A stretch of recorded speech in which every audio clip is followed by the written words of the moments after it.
Let's turn our attention and talk about this alleged coup plots and the arrests that have been made so far. I'm going to tell you the story so far as we know it, even as 2 police officers, 1 retired, 1 a 7 police officer, are arraigned today in a court in Kaneshie.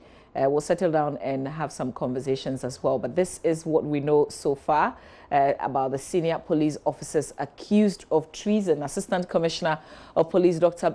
Benjamin Agordzo is still in custody of the BNI to be arraigned before court today, Wednesday. Oh, arraigned, I beg your pardon, arraigned today in a Kaneshie court. The BNI picked and detained Dr. Agordzo in connection with the alleged coup plot to destabilize Ghana, and for which some people are currently in court facing charges of treason.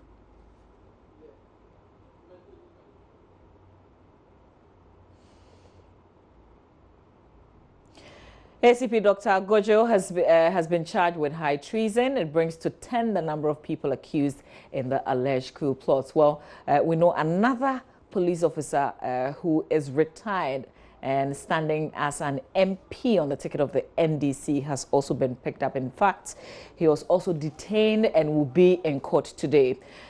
His lawyers, and we're talking about Dr. Agordzo here, his lawyers are questioning the charge of high treason slapped on him by state investigators. We're also learning about some ongoing investigations involving Superintendent retired Tobu.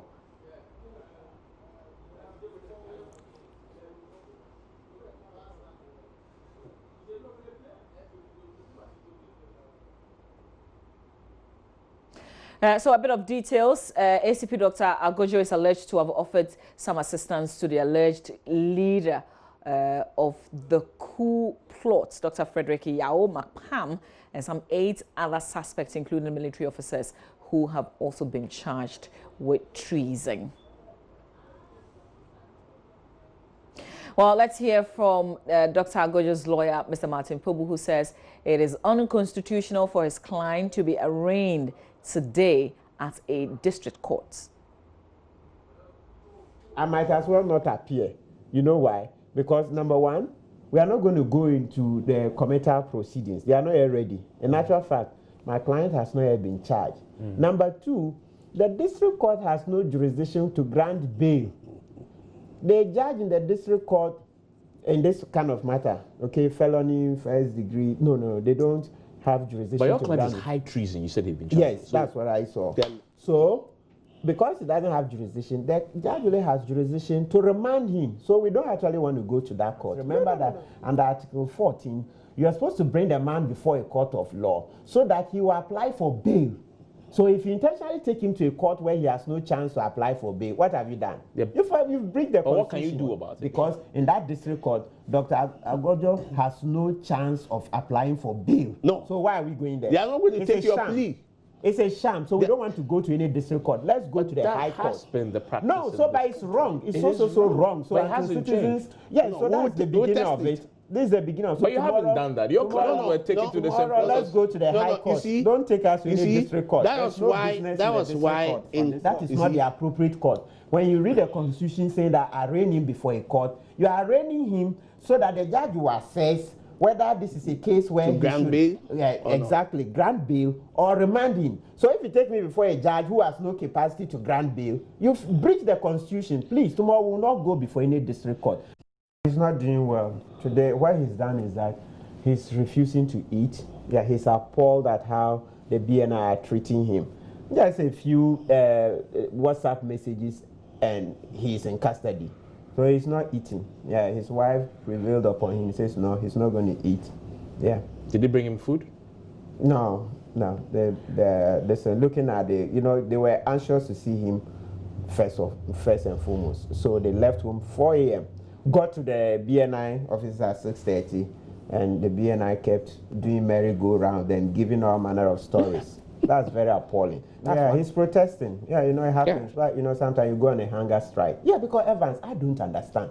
That's why I say, you know me for all this year. I'm usually very constrained. But what I saw, I'm like, what? Maybe so you take this phone. I do know the kind of things people write on their WhatsApp, on this WhatsApp. People are venting but their I hope he's drinking water, though. I mean, I'm asking this out of genuine concern. He's gone pale, oh. Yeah, this afternoon, he looked very pale. His neck. No, but as his lawyer, I'm sure you probably would have also appealed to him to eat something. The frustration, I didn't have the opportunity to do that because of, look, as I told you, we've had to fight to see him. It was such a long battle. Oh, that treatment we got at BNI today was so shabby. Very appalling. I pray that this day never happens again in Ghana.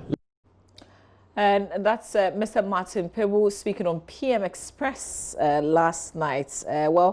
He says, amongst other things, that his client, who is Dr. Benjamin Agordzo, is protesting. So he's on hunger strike, but he will appear in court today. Another person who was on the show, obviously, as you've seen, is Mr. Dawodu, who says investigators are setting a bad precedence with the picking up of the senior police officers. If you follow Dr. Palm's Facebook post and the rest, you see he's a person of an anti-establishment. He's not a politician. He's not like NDC, MPP, nothing. But there are people who think that, look, the politicians have failed us. You've closed radio stations, now you're going to social media, and you think that people would sit down. The wrath of the people, it's more than that of the gun.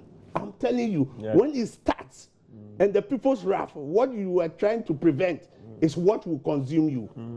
I'm saying, you understand? Because people are getting disillusioned about all this that is going on. And they are discussing, they are venting their frustration, their anger on social media. Then you come in. We are in a democracy. Democracy does not mean that you have to wait till 2020. No. To cast a ballot and change. Expressing your views, right? Now, if you are saying freedom of expression, social media, what people are saying, you've monitored it 15 months. If you have the evidence, do it quickly. You don't come to court every day and say, we are still doing investigation. We are doing investigation. I'm becoming. Listen, arrested. The people they are arresting now are the people who are on the platform. Last 2 weeks, they arrested a police officer. He's an inspector.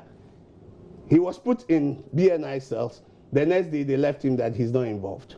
They haven't said, because he's close to Dr. Mark Palm. He's on the platform. I knew they would invite Dr. Agordzo. He had just come from Haiti. Yesterday was the first day he was reporting to office. When he went there, I said, Martin, I was just telling you that they will invite him because he's on the platform. Superintendent Tobu, he's on the platform. I know they are looking for him. And the reason they will pick him or they will ask for him is on the platform. It's because when he resigned as executive secretary, they think he knows too much. So they're looking for a way to get him. But COP Kofi Boakye to listen, COP Kofi Boakye was invited last year. Yes, he was invited. Yes. Why was he invited? Because he and Dr. Palm had a discussion. They had their discussion.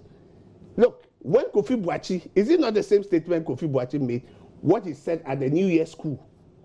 That he said, look, the way things are going, there will be an explosion. I remember, yes. So if he says there will be an explosion, and what Agordzo has said, that there will be an explosion in 2020 if we don't take time, because the signals are there, the warning signs. So what is National Peace Council and the rest are doing? Everybody has kept quiet for this to be going on. I suggest that these are being targeted because of views they hold. It was, yes, because the views, when Kofi Boakye spoke that, are you getting? This was a person online and said, look, yes, the way things are going, it is not. Well, 2 lawyers appearing on PM Express with Evans Mensah last night. One representing Dr. Agordzo, and his wife, Patience Agordzo, spoke to Joseph Akable yesterday as they waited, together with a family to see their husband and relative. I see it as a kind of intimidation. That is the way I look at it. Because I don't see how they can stand on WhatsApp message and start persecuting somebody. You keep the person in custody. Everybody that has been invited concerning that WhatsApp message. They have all been discharged and they are gone. My husband is the only person they are still holding in custody. And I don't understand. Maybe somebody will have a good reason to explain to me. I don't know. That is my problem. And how did you receive the news that he has been arrested? How did you? I was shocked. I was shocked. I was very much shocked. I was shocked. And after visiting him, how do you feel now? Okay, now I feel better. After seeing him, at least I'm relieved. I've seen him, I've spoken to him. And I think it is a better way of relieving myself than waiting without seeing him. What did he tell you? He said, God is in control, so I should just be calm. How is the family handling everything that's happening now? Actually, we are just trusting that the truth will come out and he will be released any moment soon. Yes, we are just trusting that the truth will come out. If the truth will be spoken, then actually he will come out. Yes, he hasn't done anything wrong.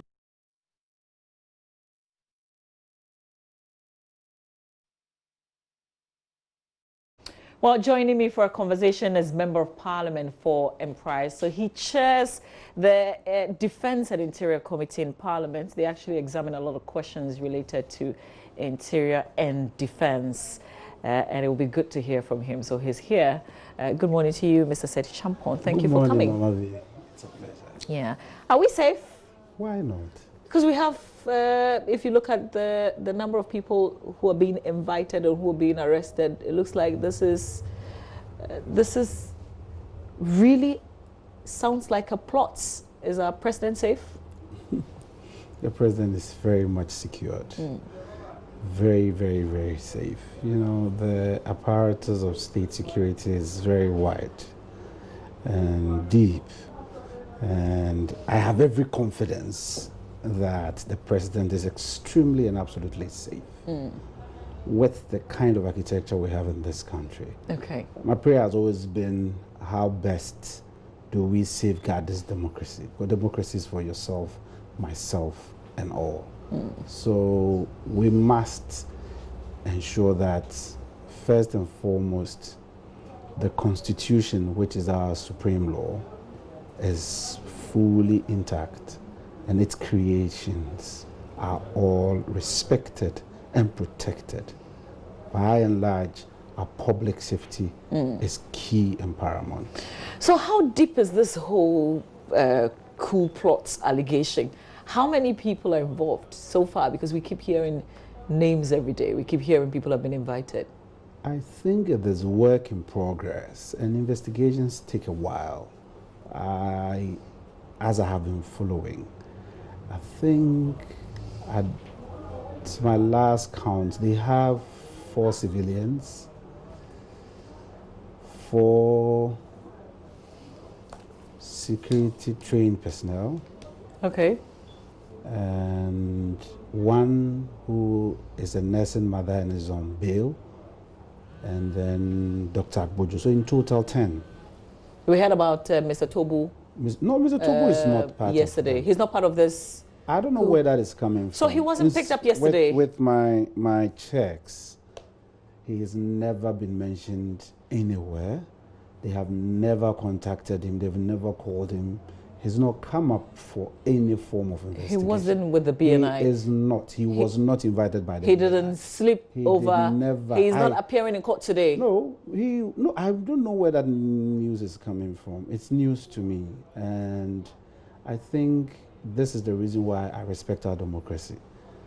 And I think we should all hasten slowly and get, like I said at the outset of this very matter, I said we should allow due process to take its course. And we should, for me, I believe, listen, the president is a human rights advocate. And till today, he's one of our best that we've had in producing this country. Isn't that why it is most surprising that Dr. Agordzo would be arrested on Monday and his family would be there on Tuesday from 6 a.m. only to see him around 4? Isn't that why it is most surprising? Because this has happened, if this happened under other administrations, maybe people would say, oh, yeah, yeah. But here's a president with a certain record. Mama V, you and I understand, and Dr. Agordzo himself knows, that the security architecture works differently. And so we have a history. And for some of us, we must ensure that the Constitution is adequately and overly respected. And I'm gladdened that it is not, and we are still not in the era when people are taken away and beyond 48 hours, nobody is able to contact them. Maybe we haven't breached that, but we've breached certainly the bit that says you have a right to a counsel when you're arrested. Fortunately or unfortunately, yes, you have a right to counsel. They never deprive you of a right to counsel. Counsel was there, only saw him late afternoon. Why do you take me and refuse me, somebody who should be there speaking for me? The investigators best answers those questions. It happens across the board. It's not just... I guess I'm raising it because of the president's track record of human rights that you presented in this conversation. The president, unfortunately, is not synonymous to our Constitution and the creations out of the Constitution. That is why I talked about due process. The president is not. The president, as an actor, by the creation, has been able to do his best and exemplified himself. So he carries that record along, and he ensures that even within that space and creativity, we should ensure that the rights of people are respected. And that is why I would also have an opportunity to also voice out and engage in a conversation like this. But this is a very crucial matter that borders on the rights of people and overall rights of our state.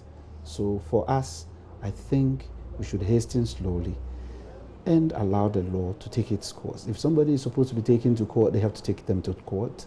If the necessary applications are effected, I don't think anybody would disrespect the orders of the court. And like I told you, there is a Nelson Mandela who is a military officer who is under investigation in this particular matter, but on the face of rights, she's been bailed because there is a human face to it, and she's attending to her child. You cannot incarcerate a person like that. You cannot keep a person like the fact that you are. That is why I call to the president's record. It is not to just take away the work which is being done, which I call work in progress, because it is not concluded. You know, I maybe the last on this whole BNI. BNI still operates like the same BNI that we know, and when you are in opposition, they will do it to you. It's the same. I don't know, because is BNI operating the same way that they've always operated that we've known? It hasn't changed. This is not a BNI investigation. Let me give you a better appreciation of what is happening. Okay, but maybe before you do that, just before we came to this one, we're talking about Mr. Tobu, and you said he has never. Can I ask when your last check was? This morning. Okay, so before I got to your studio, I tried to get to my contacts to find out, and very crystal clear. They've not invited him. He's not been called. And I only heard it through your medium.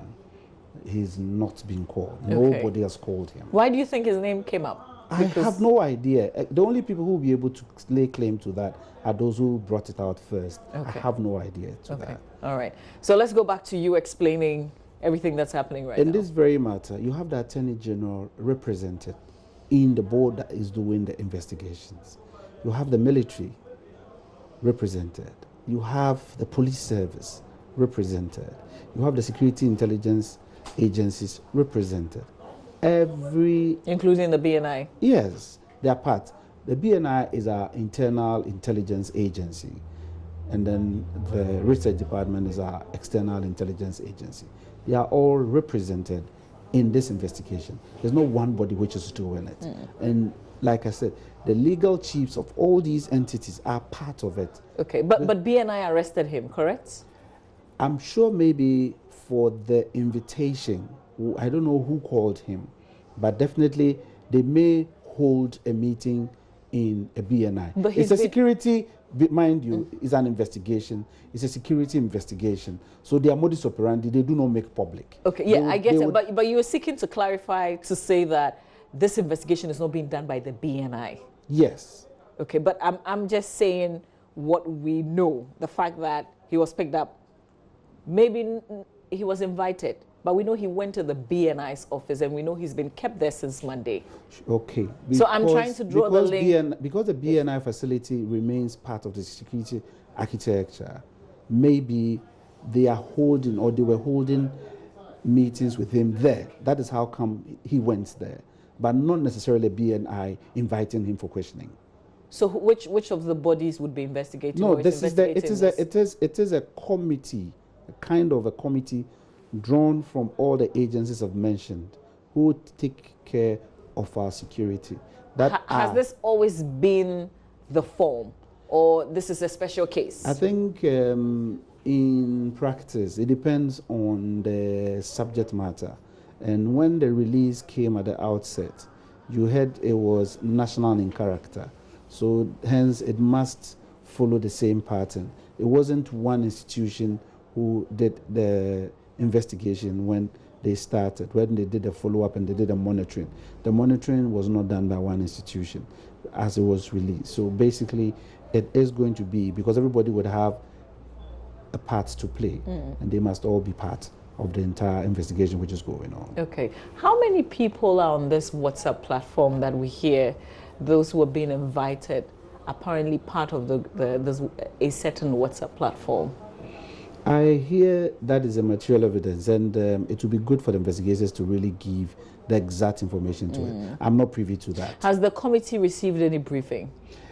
From now, not the entire committee that have received a briefing on this, because it's still, but you certainly, because you chair the committee. It's still work in progress. So as and when they need to pass on something to you, or you require some information, you can call for that. It is not the practice. We would want them to work to a point, because when we subject them before us, we must go through every phase with them. So we watching whatever they're doing closely. Yes. But this WhatsApp platform has existed since when? Do you know? According to, I don't have all the facts, but what a little I can say is that, you know, they monitored them for over 15 months. And that's what the earlier report told us. And so that is what we still stick to. And because it's a matter which will definitely go to court. Everybody is holding their evidence. So we just need to be cautious the way we present matters, so we don't. And judging from where I'm coming from, my actions must not affect the decisions that the judiciary will undertake. Certainly. So I need to be more cautious. When you walked in, we were playing back the audio of Dr. Agordzo's wife. We also played the lawyer. I'm not sure if you missed it. But here's a wife who had been waiting the whole day yesterday to see the husband. I mean, that practice is not good. I sympathize with her extremely. In fact, I watched her and I told myself, I'm happy we are in a democracy, because hitherto you would not even get opportunity to find a camera to express your But what's the point when you express and it's still the same situation? Mama V, life is not as we always wish it to be. So we always must try to do the best and work within the confines that the parameters are set for us to really enjoy it. I know that Dr. Agordzo I have known, not from today. We've worked in times past because of my work in Parliament. So we've engaged. Is he physically a dangerous man? Oh, why? How can I prescribe him to be? No. Because, you know, his lawyer, Martin Pebble, raised the issue, you know, why they would keep him for so long when you could simply take his passport and continue with your investigations and invite him as and when you need him. But you know, the manner in which they've done it, I'm sure it will best be answered in court. You understand that better than I do. Well, I'm just... I agree with you. It will just best be answered in court. I wouldn't want to add on to the court of public opinion, which is not really helping matters. We've also heard from his lawyer that he's on hunger strike. He's protesting the manner in which he's been handled, his situation's been handled. And indeed, his wife also said that a lot of other people were invited. They come, they ask them questions or whatever it is, but they leave in the end. And she doesn't know why her husband has been kept for this long, since Monday. That is also a mystery to myself too, because I really don't know why his husband has been kept that much. I know most people have been invited and most of them have gone home. Even a person under investigation has been asked to go home on bail and be reporting. So I really do not know why. Is the committee interested beyond waiting to be briefed when they've gone a bit further into the investigations? Actually, now this has become a public conversation. You are there in Parliament as representatives of the people. So what matters to us should matter to you. Certainly. Are you interested in raising the issue? That's why I came here. That's why I came here. And I'm sure it is a developing matter. It will come up. And at the right time, we will do the necessary thing. Should we expect the committee in Parliament to be raising issues on the floor sometime today? Parliament is in session today. Raising issues on the floor. Inviting somebody to give further, or you're satisfied? Not necessarily. That's why I told you earlier that we are watching and following whatever is happening closely. And I believe at the right time, we will do our duty. But the right time is not today. Oh, I cannot arrogate all the authorities to myself as a chairman of the committee. I need my colleagues in the minority. I need their concurrence to conduct business and even consult further with my colleagues on the majority as well. When is the next committee sitting? This is a very, very germane matter that requires leadership of the House, and it is a matter we are all listening and waiting to see where it goes. I was asking when the next committee sitting would be. Maybe we can expect. Today we are having a debate on the consideration of the Narcotics Commission's bill, in which it is a business of the committee. We're having it a plenary, so we have business today. Okay. Well, we have to leave the conversation here. There's a court hearing today, so we would be following and catch up with the latest. Mamavi, I'm very grateful for the opportunity that I have been given to speak on this matter, but I must admit that let us hit things slowly. And like I said, when this matter broke at the outset, it is work in progress. We are building a democracy we want to consolidate. We must all help with the little we can to protect and get it well founded, so that when we have left and gone, our children will come and continue what we're doing. So let us also appeal to them so that we can have communication, so that we don't have to be looking around for sources, because this is developing. So if we have a spokesperson for this committee that is investigating, who would be briefing us as and when, that would be fantastic. But for now, is media doing its work? Nobody's communicating with us, and that's where the problem is. At least you were able to pull me out, and something little has been shared. Yeah, and we appreciate that. Let me say this. I really was concerned with the other gentleman's name. Mr. Tobu. I was very much concerned, because when I heard it around, I said, what else? Because mind you, he's a political agent today. He's become an elected candidate of a political party. So that he's in a different realm. So I said, why? What is happening? Is it true? Is he there? It told me, please, we've not called him. We've not invited him. He's not on our radar. So you can go. And I'm happy to say that it is not true. All right, so that's the former Executive Secretary to the immediate past Inspector General of Police, David Asante Apetu, that the Member of Parliament for Empire is talking about. He's now NDC parliamentary candidate for One West. So we were told yesterday, well, we got the information that he had been arrested and he has spent the night at the BNI. He was also going to court today, apparently, from the information that we're getting from the chair of the Interior Defense Committee of Parliament. That information is not true. But we'll be following up on what happens in court. Joseph Akableza, court correspondent, he's on that beat. We'll give you the latest as and when we receive it. For now, that's it for this conversation. Thank you, Mr. Seth Acheampong, who's Member of Parliament for Impriaso and Chairman of the Interior Defense Committee of Parliament.